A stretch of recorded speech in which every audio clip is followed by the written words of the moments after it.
nome do Pai, e do Filho, e do Espírito Santo. Amém. Olá, caríssimos irmãos e irmãs, sejam bem-vindos a mais um vídeo do canal Guardiões da Fé Católica. Bom, seguindo as nossas aulas aqui sobre céu, inferno e purgatório, queria recomendar logo a você que, se ainda não assistiu a aula 1 sobre a imortalidade da alma, a aula 2 sobre o inferno, é bom você assistir, que vai ajudar você bastante nessa terceira aula, que é sobre o purgatório. Vejam só, infelizmente, o dogma do purgatório, a doutrina católica do purgatório, ela é muito negligenciada nas catequeses da igreja. Seja nos sermões dos sacerdotes, seja no dia de todos os santos, seja no dia de finados, seja na catequese para crianças, seja nos grupos de crisma. Resumindo, é muito negligenciada. Então as pessoas vão para a missa, pedem para os seus entes queridos, quando pedem um ente querido, solicitam a exéquia do padre, colocam o nome da pessoa na missa, tudo, às vezes visitam o cemitério um dia de finados, mas não tem a menor noção por que estão fazendo isso. Isso é muito ruim, porque a pessoa está fazendo algo muitas vezes por automatismo, ou então está cometendo um grave erro de achar que está rezando pela salvação de alguém que já morreu. Isso é impossível. Quando nós católicos nós rezamos por um ente querido falecido, a gente não está rezando pela salvação dele. A gente está rezando para que a alma do ente querido, se estiver no purgatório, pagando as suas penas temporais, que Deus, o mais breve possível, o receba em sua glória. Isso deve ser muito complicado para você, católico, que nunca leu nada sobre o assunto, ou que não teve uma boa catequese, e talvez muito pior para você que talvez seja um protestante que está vendo esse vídeo, talvez tenha caído até de paraquedas aqui. Independente de você ser católico ou não, preste bem atenção, porque eu tenho 100% de certeza, sobretudo se você for protestante, que você nunca entendeu a doutrina do purgatório da maneira correta. Católico geralmente vê o purgatório como se fosse um terceiro caminho, né? Tem o céu e o inferno, tem um terceiro caminho. Não é um terceiro caminho. E protestantes acabam vendo a doutrina do purgatório como uma usurpação da salvação que foi nos concedida por nosso Senhor Jesus Cristo na cruz. Tá? Ou então misturam uma série de superstições aí no meio, que não tem nada a ver com a doutrina católica sobre o purgatório. Então vamos começar a nossa aula sobre o purgatório. Peço a você que você preste bastante atenção, porque, como eu falei, é uma doutrina muito negligenciada nas catequeses, e isso prejudica muitos católicos, e é uma doutrina completamente confusa na cabeça dos protestantes, que acabam não entendendo e fazendo acusações com os católicos que não tem nada a ver. Você que é protestante, se estiver vendo esse vídeo, e você não concorda com a doutrina do purgatório, pelo menos veja até o final, para quando você discordar, você discorda pelo que realmente ela é. Às vezes a gente vê essa discussão entre católico e protestante sobre o purgatório, é uma coisa ridícula de ambos os lados, sobretudo do lado protestante, porque ele começa a acusar a igreja de uma série de coisas que ela simplesmente não ensina, tá bom? Então eu peço a você, meu querido amigo irmão protestante, se estiver vendo, veja até o final. Tente não ficar preso no solo da escritura. Ah não, tem que estar escrito purgatório aqui na Bíblia, senão eu não vou entender. Não é por aí, senão você não acreditaria na Trindade, por exemplo. Tá? Tente acompanhar o raciocínio teológico, ainda que no final você não concorde com o vídeo. Mas veja até o final. Vejam, um grande problema que a gente tem é que as pessoas começam a tentar entender a doutrina do purgatório sem entender o que é o pecado, tá? O que vem a ser o pecado. Eu vou me concentrar aqui em definir os conceitos de pecado mortal, pecado venial, tá? E aprofundar nas questões da relação que existe entre os membros da igreja, como membros do corpo de Cristo, né? Que é a cabeça da igreja, e preste bastante atenção. Vamos começar tentando diferenciar a questão do pecado mortal e venial. Vejam só, entre os protestantes, essa divisão entre pecado mortal e venial, ela não existe. Eles até conseguem enxergar que há uma gradação na gravidade do pecado, mas essa doutrina simplesmente não existe. Então é muito comum você ver um protestante chegar e dizer assim, ah não, para Deus não tem pecadinho e pecadão. Eu vi vários protestantes falarem isso. Tá? Isso aí não tem o menor sentido, a não porque para Deus tudo é ofensa. Claro, pecado é pecado. Mas a tradição da igreja, baseada na Sagrada Escritura também, sempre enxergou que você não pode comparar, por exemplo, um pecado, sei lá, de um estupro, um assassinato, com uma pessoa que simplesmente pegou no sono na frente da televisão e foi dormir sem rezar. Não há como comparar isso. Ambos são ofensas a Deus, mas há uma gravidade maior de um para o outro. Tá? Então, pessoal, vamos começar aqui falando sobre pecado mortal. Tá? Vamos começar pela Sagrada Escritura.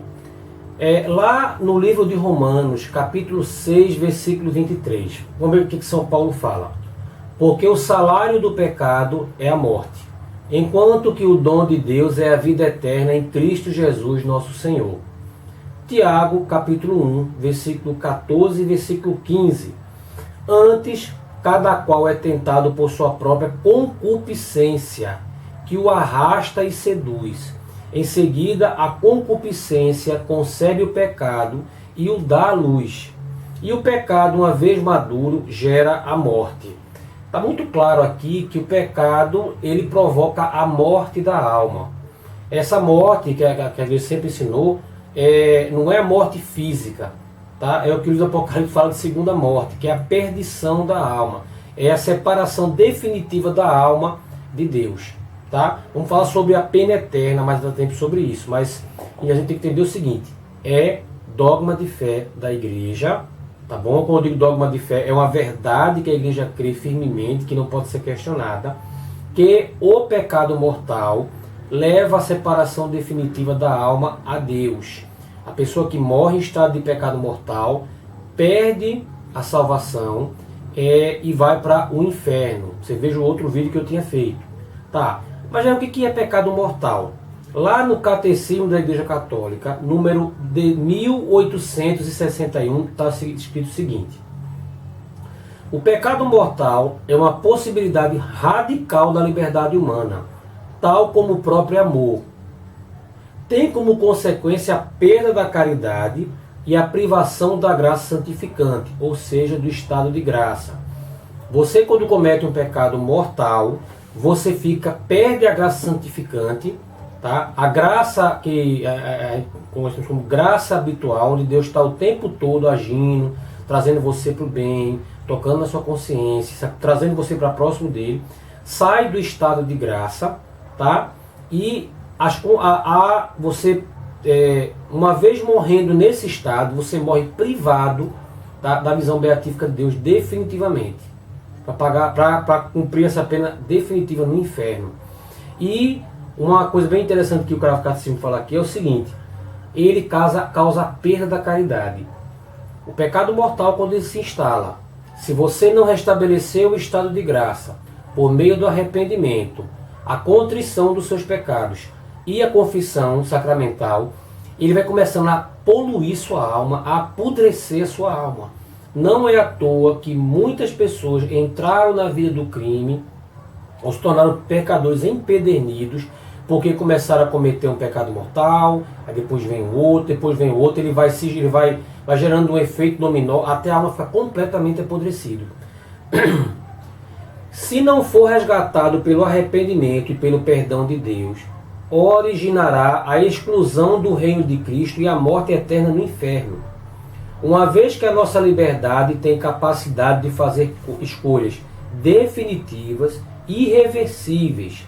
No entanto, embora nos seja possível julgar se um ato é em si uma falta grave, devemos confiar o juízo sobre as pessoas, a justiça e a misericórdia de Deus. A igreja está falando muito claramente aqui que, ao contrário do que muita gente pensa, você tem nem o direito, o dever de conseguir enxergar num ato de alguém um pecado grave. A igreja não recomenda que você chegue e fale, vai para o inferno, está vendo, aquela prostituta vai para o inferno, aquele ladrão vai para o inferno. Nós não temos como saber se aquela pessoa vai para o inferno, se aquela pessoa que morreu está no inferno. Não nos foi revelado. Mas apontar e dizer, olha, se você continuar cometendo esse erro, você pode ir para o inferno. Tá? Catecismo número 1856 diz o seguinte: o pecado mortal, atacando em nós o princípio vital que é a caridade, exige uma nova iniciativa da misericórdia de Deus e uma conversão do coração, que se realiza normalmente no sacramento da reconciliação. Você, católico, não basta você simplesmente se arrepender. Arrepender-se faz um ato de contrição e busca a confissão sacramental. Quando a vontade se volta para uma coisa contrária à caridade, pelo qual estamos ordenados ao fim último, há no pecado, por seu próprio objeto, matéria para ser mortal. Quer seja contra o amor de Deus, como a blasfêmia, o perjúrio, quer seja contra o amor ao próximo, como o homicídio e o adultério. Por outro lado, quando a vontade do pecador se dirige às vezes a um objeto que contém em si uma desordem, mas não é contrário ao amor de Deus e ao próximo, como por exemplo, palavra ociosa e supérfluo, tais pecados são veniais. Outra coisa também é que para um pecado ele ser mortal, ele tem que ser objeto de uma matéria grave. Vou explicar melhor aqui após a leitura do Catecismo número 1857. Para que um pecado seja mortal, requerem-se 3 condições ao mesmo tempo. É pecado mortal todo pecado que tem como objeto uma matéria grave, que é cometido com plena consciência e deliberadamente. A pessoa, quando vai com pecado, você tem que saber que é pecado, querer fazer o pecado e fazer. As 3 condições. Tá? E já o que é matéria grave? A matéria grave é precisada pelos 10 mandamentos, segundo a resposta de Jesus ao jovem rico: não mates, não cometa adultério, não roube, não levante falso testemunho, não fraudes ninguém, honra teu pai e tua mãe. Então, quando você comete um pecado violando um dos 10 mandamentos, você comete um pecado com objeto de matéria grave. Ah, Jair, tudo bem, mas aí eu nunca matei ninguém. Não, veja.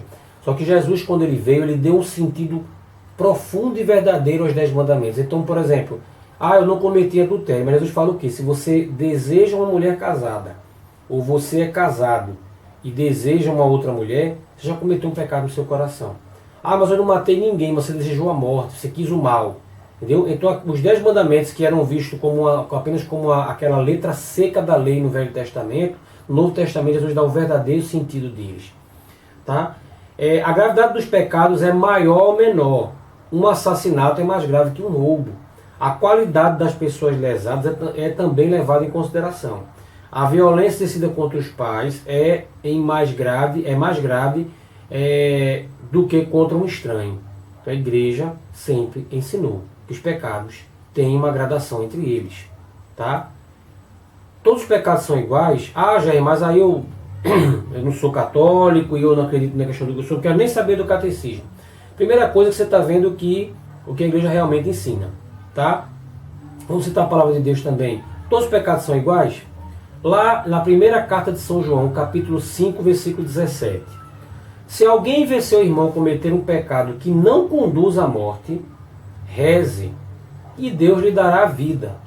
Isto para aqueles que não pecam para a morte. Há pecado que é para a morte, e não digo que reze por esse. Toda iniquidade é pecado, mas há pecado que não é para a morte. Então, São João está dizendo muito claramente que existem pecados diferentes. Tá? O problema é que o protestante ele lê a Bíblia no conceito de sola escritura, em que ele é o próprio magistério. Ele é a própria autoridade para interpretar a Escritura com o auxílio do Espírito Santo. Tá? Nós católicos, nós lemos a Bíblia no contexto da tradição da igreja. Porque a igreja interpreta isso daqui. Tá? Aí, lá no Catecismo, no número 1854, está dito o seguinte: convém avaliar os pecados segundo a sua gravidade, perceptível já na Escritura. A distinção entre pecado mortal e pecado venial se impôs na tradição da igreja. A experiência humana a corrobora, quer dizer, não só está na Escritura, como ao longo da tradição da igreja inteira. Os pais da igreja, os teólogos da igreja, os santos, sempre conseguiram enxergar isso. Ele fala assim, a experiência humana corrobora, quer dizer, basta você parar para verificar que não faz sentido eu pegar uma bobagem que a pessoa fez, que você vê que foi errado, com uma coisa gravíssima. Os dois são pecado, tá? Mas um é mais grave e o outro é menos grave. número 1862. O que é pecado venial?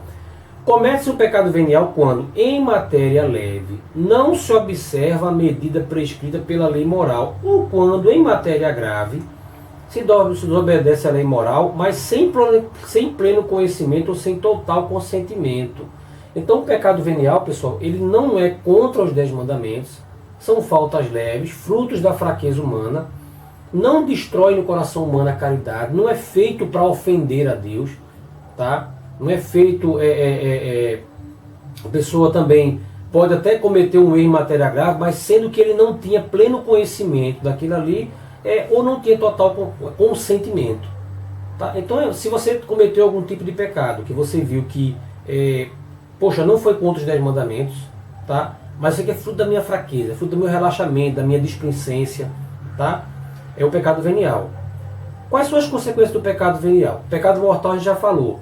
A consequência do pecado mortal é a perda da caridade, é a perda da graça santificante, tá? E a inimizade com Deus.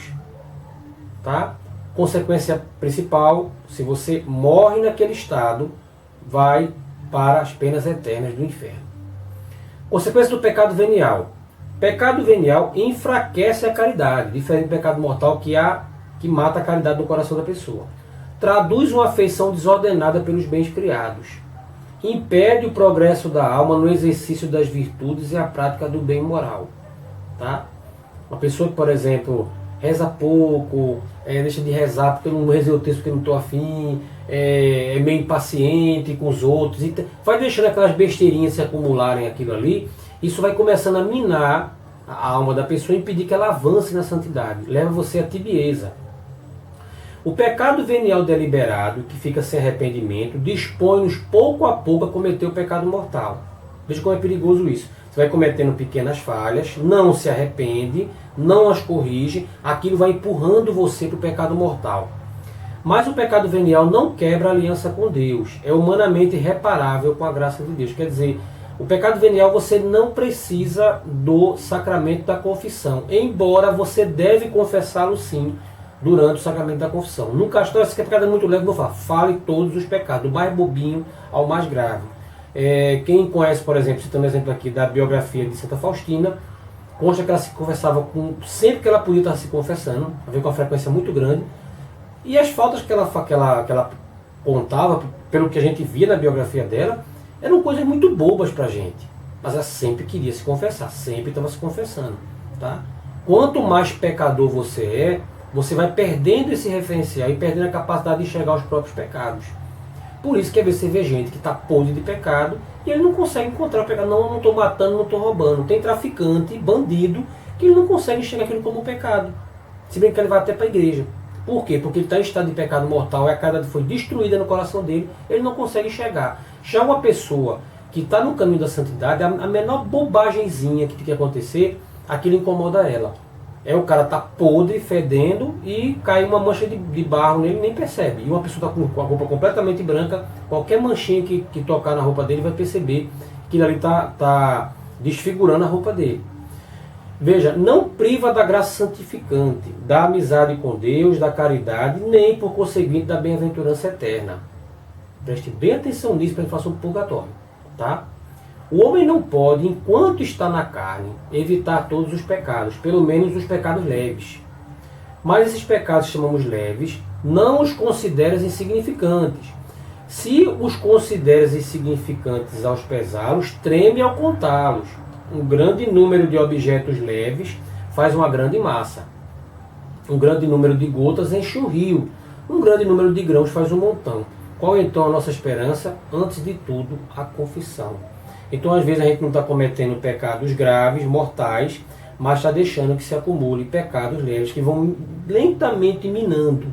Não, isso é tão pouquinho, isso é besteirinha, está tão bom. Não, o pecado venial, ele é um mal que tem que ser corrigido. Mas, enquanto o pecado mortal, se a gente morre com ele, a gente vai para o inferno, o pecado venial, uma vez que você morreu, esse pecado tem que ser expiado, porque ele possui uma pena temporal. E aí vamos falar sobre o purgatório daqui a pouquinho. Tá? Pena eterna e pena temporal do pecado. Como eu falei, Um grande problema é que as pessoas vão tentar explicar o purgatório, vão tentar entender o purgatório sem primeiro entender o que é pecado, a diferença entre pecado mortal e pecado venial, e principalmente pena eterna e pena temporal do pecado. Pessoal, vejam só. Por que protestante tem tanta dificuldade, às vezes, de entender a questão do purgatório? O problema mais grave é a questão da doutrina da justificação protestante, que eu vou fazer um vídeo sobre isso depois.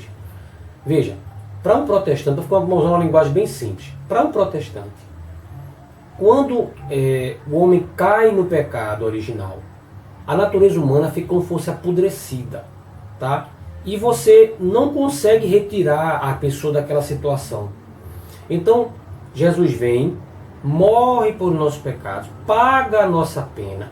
E uma vez que por meio da fé você recebe Jesus na sua vida, tá?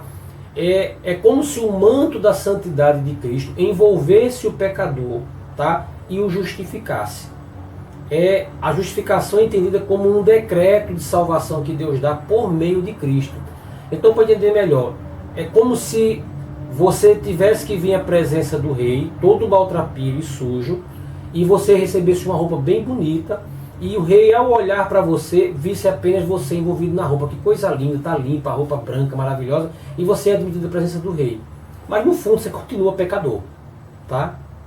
No caso da doutrina católica, a justificação ela é entendida como trazer o indivíduo para a amizade com Deus.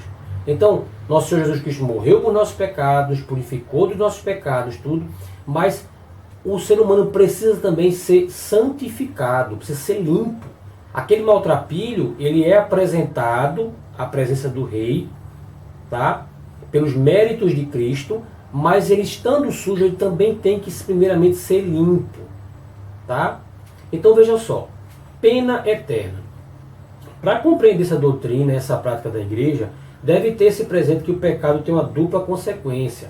O pecado grave priva-nos da comunhão com Deus e, portanto, torna-nos incapazes da vida eterna, cuja privação se chama pena eterna do pecado.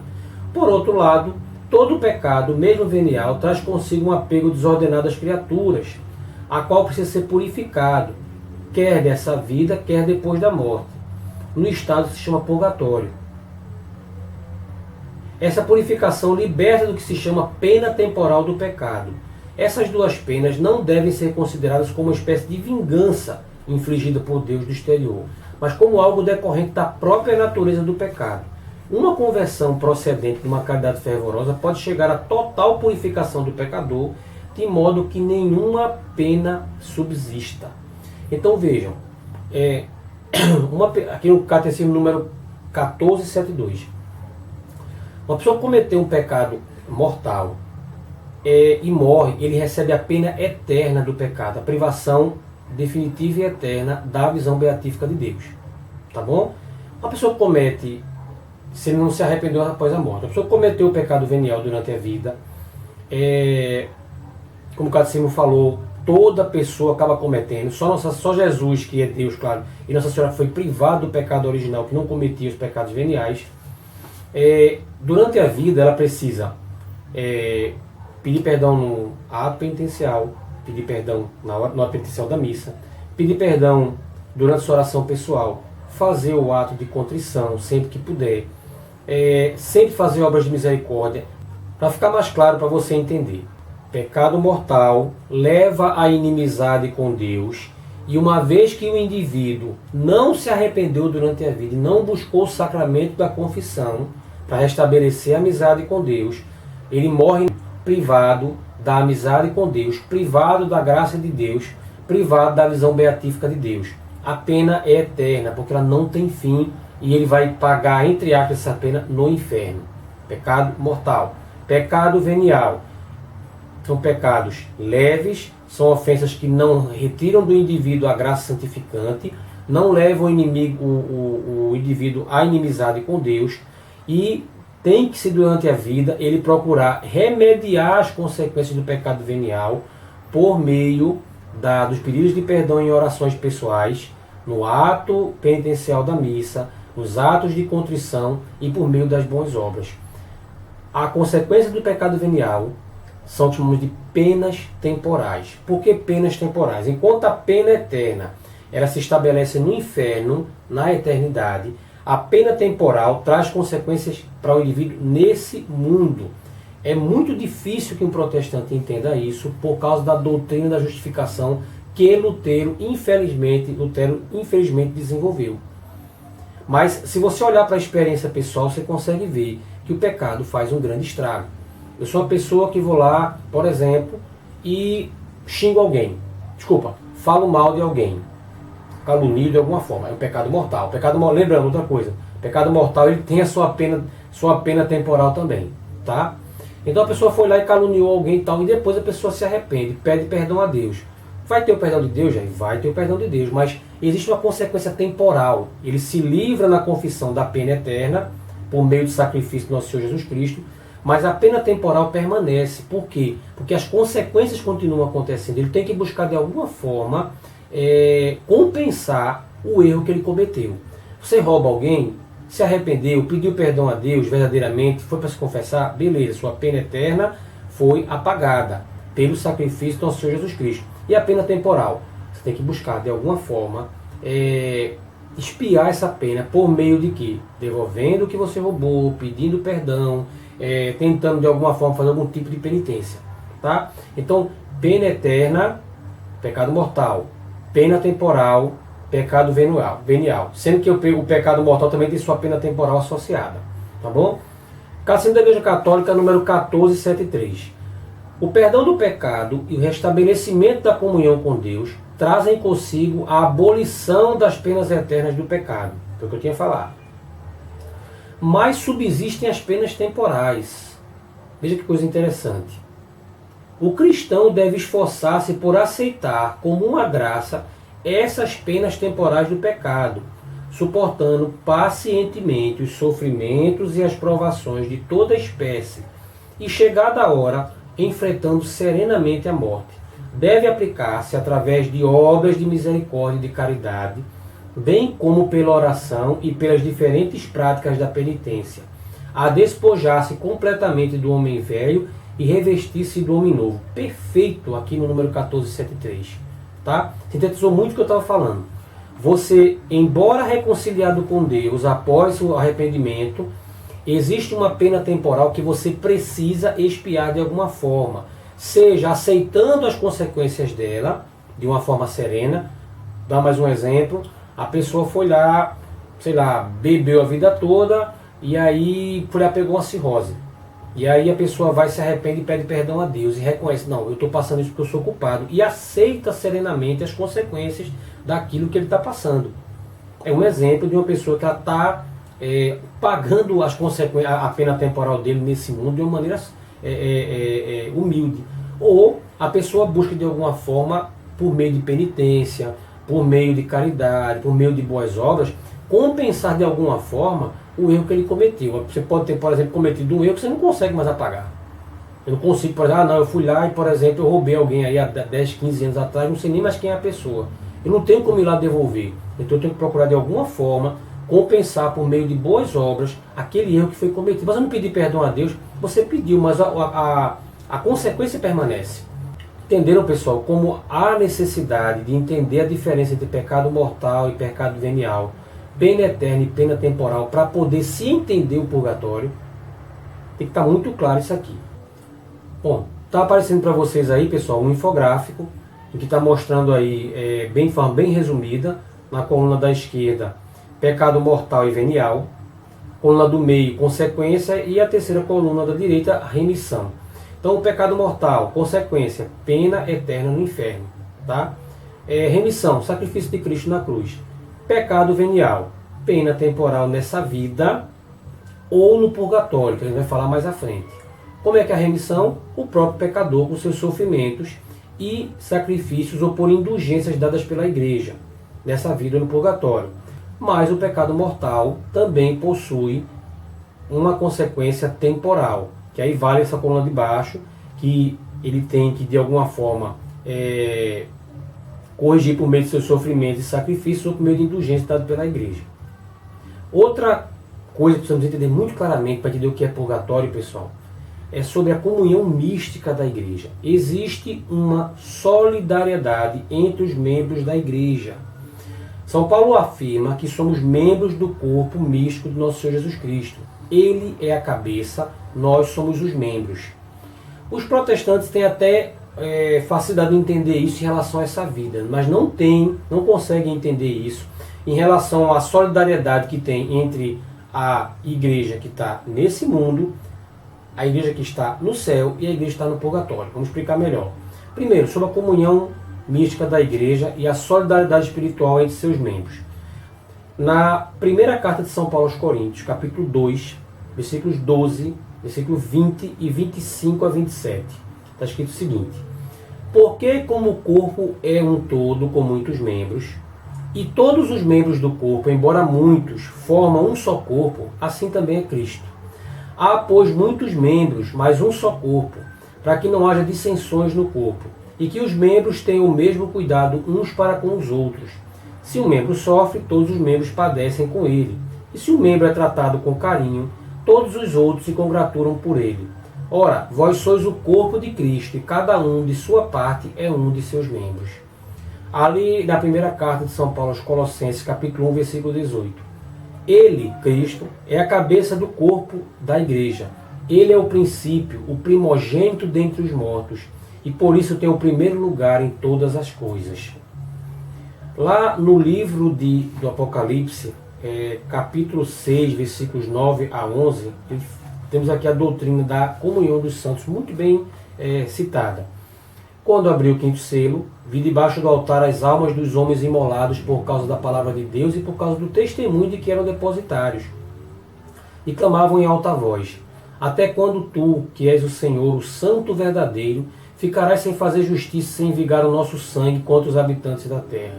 Foi então dada a cada um deles uma veste branca, e foi-lhes dito que aguardassem ainda um pouco, até que se completasse o número dos companheiros de serviço e irmãos que estavam com eles para serem mortos. Aqui mostra a imortalidade da alma, aqui mostra que aqueles que morreram já estão no céu, rezam por aqueles que ficaram, intercedem a Deus.